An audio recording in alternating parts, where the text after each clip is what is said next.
അറസ്റ്റിലുമായി. പാലക്കാട് വല്ലാത്തൊരു കടിപിടിയാണ്.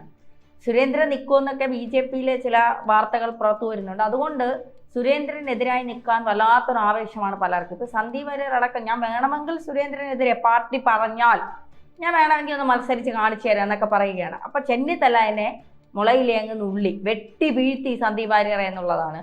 എനിക്ക് ദയവായി എല്ലാ മാധ്യമങ്ങളോടും ഒരു അഭ്യർത്ഥനയുണ്ട്. പഞ്ചായത്തിൽ പോലും മത്സരിക്കാൻ യോഗ്യതയില്ലാത്ത ആളുകളെ നിയമസഭയിലേക്ക് പരിഗണിക്കുന്നു നിങ്ങൾ വാർത്ത കൊടുക്കുക.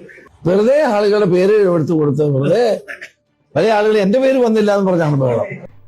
ഈ സന്ദീപ് വാര്യരുടെ ആഗ്രഹങ്ങളൊന്നും BJP എന്ന് വിട്ടുപോയി കോൺഗ്രസിൽ എത്തിയിട്ട് നടക്കുന്നില്ല അല്ലേ?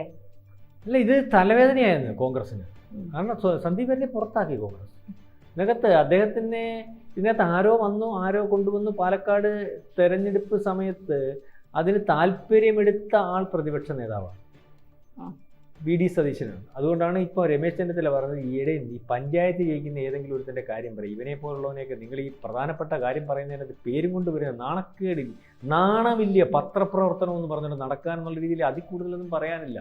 ഇതേ വർത്തമാനം നേരത്തെ ഈ പറഞ്ഞ കെ മുരളീധരൻ പറഞ്ഞതാണ്. ഇയാളെ കൊണ്ടുവന്നപ്പോൾ ഇതിനകത്തുള്ളവന്മാരെ തൃപ്തിപ്പെടുത്താൻ പറ്റുന്നില്ല, ഉള്ളവർക്ക് വേണ്ട രീതിയിലുള്ള പൊസിഷൻ കൊടുക്കാൻ പറ്റുന്നില്ല, ഉള്ളവരെ മത്സരിപ്പിക്കാൻ പറ്റുന്നില്ല. കാരണം വളരെ കാലം കൊണ്ട് ഇതിനു വേണ്ടി വിറക് വെട്ടിയും അല്ലെങ്കിൽ വെള്ളം കോരിയും നിൽക്കുന്നവനെ പരിഗണിക്കാൻ പറ്റാത്തപ്പോൾ ഏതെങ്കിലുമൊക്കെ പാർട്ടിക്കകത്ത് ആ പാർട്ടിക്ക് കൊള്ളാത്തവനെന്നുകൊണ്ട് വെളിയിൽ കിടക്കുന്നവനെയൊക്കെ കൊണ്ടുവരണോ എന്ന് ചോദിച്ച് അറിയാമല്ലോ, ഒരു ശൈലി അറിയാമല്ലോ കെ മുരളീധരൻ്റെ. അന്നേരം ഇദ്ദേഹം പറഞ്ഞു, അയ്യോ കെ മുരളീധരനെ കണ്ട സൂര്യൻ്റെ കൂട്ടിരിക്കുമല്ലയോ, ആനയുടെ കൂട്ടിരിക്കുമല്ലയോ, കടലിൻ്റെ കൂട്ടിരിക്കുമല്ലയോ, പൂർണ്ണചന്ദ്രൻ്റെ കൂട്ടിരിക്കുമല്ലയോ, ഇതിനെയൊക്കെ എത്ര കണ്ടാലും നമുക്ക് മതി വരുമോ ഇല്ലെന്നൊക്കെ ഉള്ള രീതിയിൽ ചെന്നിട്ട് പുള്ളി അടുത്ത് പറഞ്ഞ് തടവൊക്കെ തോന്നാ നീ നിന്നോടെ എന്നൊക്കെ പറഞ്ഞു. പക്ഷേ വീണ്ടും ഇപ്പോൾ പുള്ളി പറഞ്ഞ അതൊക്കെ തന്നെ, ഇതിനെയൊക്കെ വേണ്ട, പാൽ ജന്മമാണ്. അപ്പം ഇദ്ദേഹം കഴിഞ്ഞ ദിവസം ഒരു വർത്തമാനം പറഞ്ഞ് നിങ്ങൾ കേട്ടത്, തങ്ങൾ പറഞ്ഞാൽ ഞാൻ എവിടെയും മത്സരിക്കും, തങ്ങൾ പറഞ്ഞാൽ ഞാൻ എവിടെയും മത്സരിക്കും. തങ്ങളാണോ ഈ കേരളത്തിൽ കോൺഗ്രസിന്റെ പ്രസിഡന്റ്? തങ്ങളല്ലല്ലോ. അപ്പൊ തങ്ങളെ താങ്ങി എങ്ങനെയെങ്കിലും ഒരു സീറ്റ് ഒപ്പിക്കുന്നതിന് വേണ്ടിയുള്ള ഒരു ശ്രമമാണ് നടക്കുന്നത്. ഇദ്ദേഹം സീറ്റ് കിട്ടിയിട്ടില്ല എന്ന് പറഞ്ഞ് എവിടെ പാലക്കാട് ഉപതെരഞ്ഞെടുപ്പിൽ സ്റ്റേജിനകത്ത് സീറ്റ് കിട്ടിയില്ല എന്ന് പറഞ്ഞുകൊണ്ട് വന്ന് കോൺഗ്രസിനകത്ത് കയറി കച്ചവടം ഉറപ്പിച്ച് അതിന് വേണ്ടി വർത്തമാനം പറഞ്ഞ് ആ വർത്തമാനം പറച്ചിൽ ആർക്ക് വേണ്ടി കച്ചവടം ആരുടെ അച്ചാരം മേടിച്ചിട്ടാണെന്ന് മനസ്സിലായി. ആ വർത്തമാനം പറച്ചിൻ്റെ എല്ലാം അച്ഛനായി മുസ്ലിം ലീഗ് പറയുന്നതെന്ന് പറഞ്ഞ് മുസ്ലിം ലീഗ് ഒഴിവാക്കി.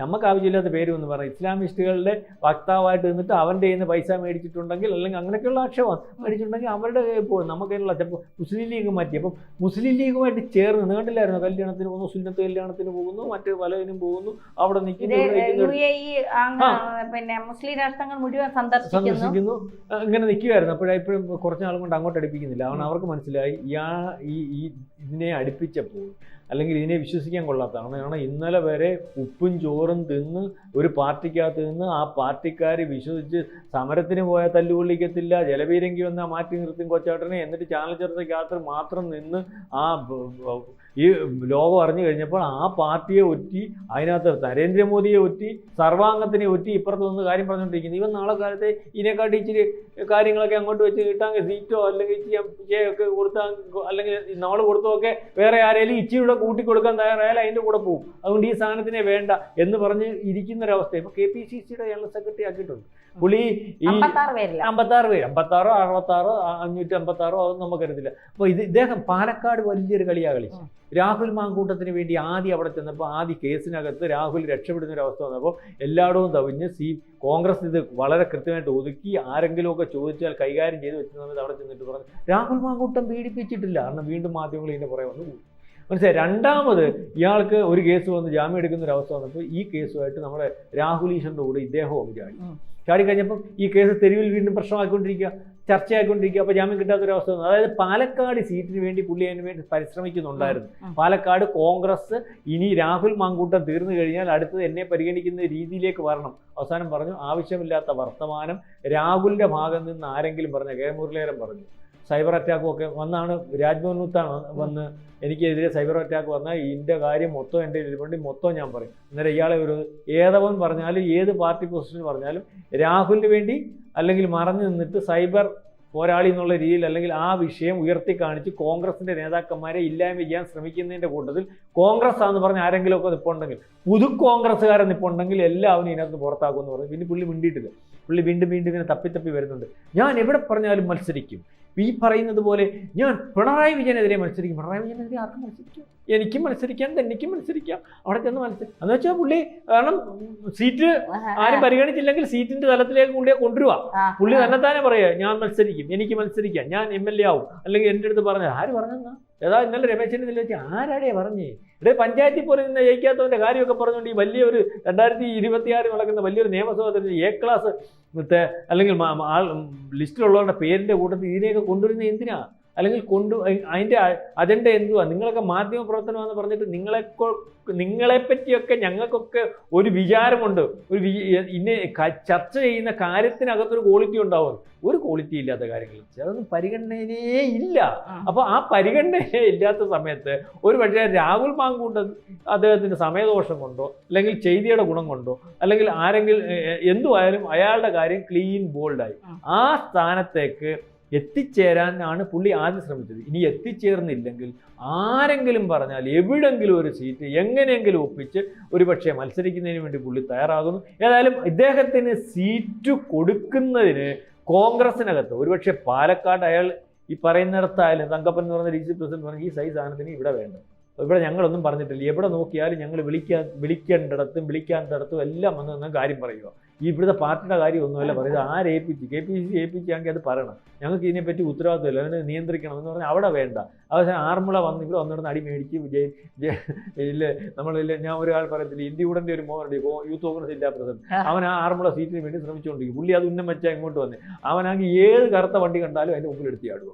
കാരണം ഇത് പിണറായി വിജയൻ്റെയാണെന്ന് പറഞ്ഞത്. എന്നുവെച്ചാൽ എങ്ങനെയും പുള്ളി അടി മേടിക്കുക, കേസുണ്ടാക്കുക. പിണറായി വിജയൻ്റെ ലൈവായിട്ട് നീ, കാരണം ഈ സീറ്റ് എങ്ങനെയും പുള്ളിക്ക് തപ്പുക. അതിൻ്റെ കൂട്ടത്തിൽ ഇയാൾ അറിയുന്നില്ലല്ലോ, ആരാണ്ട് വിളിച്ച് പറഞ്ഞ് ഉൾക്കാണ്ടതിന് ഇവിടെ വന്നിട്ട് അവനാക്കി ഇത് എങ്ങനെയും ജയിലിൽ പാലിക്കാന്ന് അവിടെ കിടന്ന് അടി ഉണ്ടാക്കി ഇതിനെ വലിച്ചങ്ങ് ജയിലിൽ കൊണ്ടുപോയി. 10-25 ദിവസം അവിടെ കിടന്നു.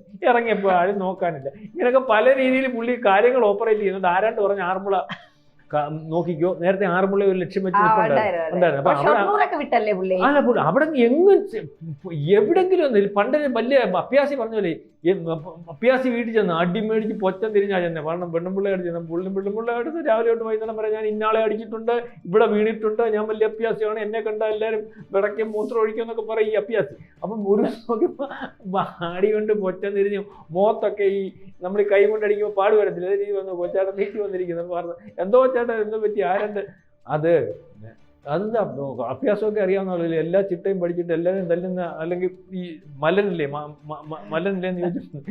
എൻ്റെ പൊന്നെ, ഈ ചെവിടെടുക്കാൻ ഇവന്മാർ നിലത്ത് നിർത്തിയിട്ട് വേണ്ടേ? അന്ന് എടുത്തെടുത്ത് അവന്മാർ പിടിച്ചേക്കുമായിരുന്നു. ആ രീതിയിലുള്ള പ്രകടനമായിരുന്നു. അതുകൊണ്ട് ഒന്നും ചെയ്യാൻ പറ്റിയില്ലെന്ന് പറഞ്ഞതുപോലെ ഇയാൾക്കിപ്പോൾ എല്ലായിടവും മത്സരിക്കണം, നിൽക്കണം, എനിക്ക് സീറ്റ് വേണം, ഞാനാണ് മത്സരിക്കുന്നത്, ഞാനുണ്ടെന്നൊക്കെ പറയുന്നതിൻ്റെ കാര്യം ചിത്രത്തിൽ കൊണ്ടുവരാൻ വേണ്ടി വളരെ കൃത്യമായിട്ട് ശ്രമിക്കുന്നുണ്ട്. അതായത് ഇതൊരു ബാധ്യതയാണ്, അല്ലെങ്കിൽ ചുമക്കുന്നിടം കൊണ്ട് ഒരു പ്രയോജനം ഉണ്ടാകത്തില്ല എന്ന് മുരളീധരൻ ഉൾപ്പെടെയുള്ളവർ പറഞ്ഞത് യാഥാർത്ഥ്യത്തിലേക്ക് വരുന്നു. അല്ലെങ്കിൽ കോൺഗ്രസിനകത്ത് ഈ പറയുന്നത് കൂട്ടായിട്ട് ഈ സന്ദീപ് വാര്യർ ഒരു അസറ്റായിട്ട് അവർക്ക് തോന്നുന്നില്ല, ബാധ്യതയായിട്ടാണ് തോന്നുന്നത്. കാരണം സന്ദീപ് വാര്യർ എന്ന് പറയുന്ന സാധനം, നമ്മൾ പറയത്തില്ലേ ഈ കാക്ക എല്ലാവരുടെയും കാഷ്ടം അടിക്കും, കാക്കയുടെ കാഷ്ടം ആരും അടിക്കും എന്ന് പറഞ്ഞ പോലെ ഇപ്പം സന്ദീപ് വാര്യരുടെ അവസ്ഥ. ഏതായാലും സീറ്റ് കിട്ടുമോ കിട്ടത്തില്ല എന്നുള്ളതായാലും എനിക്കറിയില്ല. കാരണം ഇങ്ങനെ മത്സര ബുദ്ധിയോടുകൂടി ഇദ്ദേഹത്തിന് അനുകൂലമായിട്ടായാലും കോൺഗ്രസ് സീറ്റ് കൊടുക്കാത്തതുകൊണ്ട് മുസ്ലിം ലീഗിലോട്ട് പോവോ? അയ്യോ, ഏറ്റവും ആദ്യം പോകാൻ നിൽക്കുകയാണ് അദ്ദേഹം മുസ്ലിം ലീഗില്. ആ മുസ്ലിം ലീഗിൽ പോയ ഇയാൾക്കറിയാം ഭയങ്കര ഗുണമല്ലേ മുസ്ലിം ലീഗിനകത്ത്. അവർക്ക്